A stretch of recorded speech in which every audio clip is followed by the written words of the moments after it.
ময়মনসিংহের ত্রিশালে একটি ব্রিজের জন্য কষ্ট করছে সাধারণ মানুষ।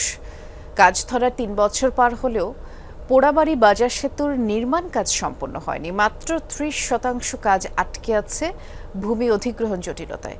১৯৮২ সালে নির্মিত পুরনো একটি বেইলি সেতুই এলাকাবাসীর ভরসা।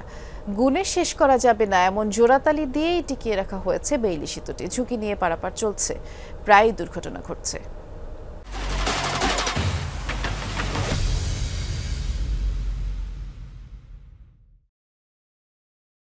২০০৫ সালে আমি যখন সাংবাদিকতা শুরু করেছিলাম তখন এই ব্রিজের দুরবস্থা নিয়ে সংবাদ প্রকাশ করেছিলাম।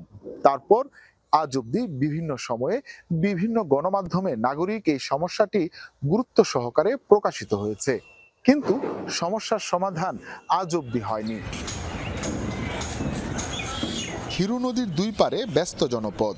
ময়মনসিংহের ত্রিশালে উপজেলার পোড়াবাড়িতে অবস্থিত এই বেইলি ব্রিজ যুক্ত করেছে ত্রিশাল ও ফুলবাড়িয়া উপজেলাকে। সেতুটি হেঁটে পার হওয়া যাক। ১৯৮২ সালে নির্মিত বেইলি সেতুটি অসংখ্য জোড়াতালিতে কোনো মতে টিকে আছে। ঝুঁকি নিয়ে যাতায়াত করছে হাজারো মানুষ আর হালকা যান। ওই যে একটা ব্রিজ দিছে, অনেক মানুষ মরে আহত হয়েছে, মানুষ গরু বাছুর সব হয়েছে। ওই টানা ব্রিজ আঙ্গর চলে না। আর ব্রিজ হচ্ছে না, ব্রিজের আঙ্গর প্রয়োজন দরকার। সংকট নিরসনে পাশেই নির্মিত হচ্ছে ৮.৫ কোটি টাকা ব্যয়ে ৭০ মিটার দীর্ঘ নতুন একটি ব্রিজ। সেতুর ৩টি স্পেনের মধ্যে একটি এখনো করা যায়নি। এজন্য দরকার ১৯% জমি অধিগ্রহণ। ওদিকে নদীর তীরবর্তী দরিদ্র ভূমি মালিকরা জমি ছাড়তে নারাজ। স্থানীয়দের অভিযোগ, অধিগ্রহণ প্রক্রিয়া শেষ না করেই কাজ শুরু করায় দেখা দিয়েছে জটিলতা। ৩ মাস ধরে বন্ধ নির্মাণ কাজ। কোনো ন্যায্য মূল্য আমরা জানি পাইও না এবং শুনিও নাই, কোনো কাগজপাতি এখানে আসেনি আমাদের। জমিদাতারে টাকা দিব না কি দিব এটা বুঝাই যাওয়া লাগবো, এইটার মধ্যে তারা নাই। খালি কলে ব্যাঙ্গা দাও, খালি ব্যাঙ্গা দাও, ব্যাঙ্গা দেবো, হাওয়ার পর ব্যাঙ্গা দিব।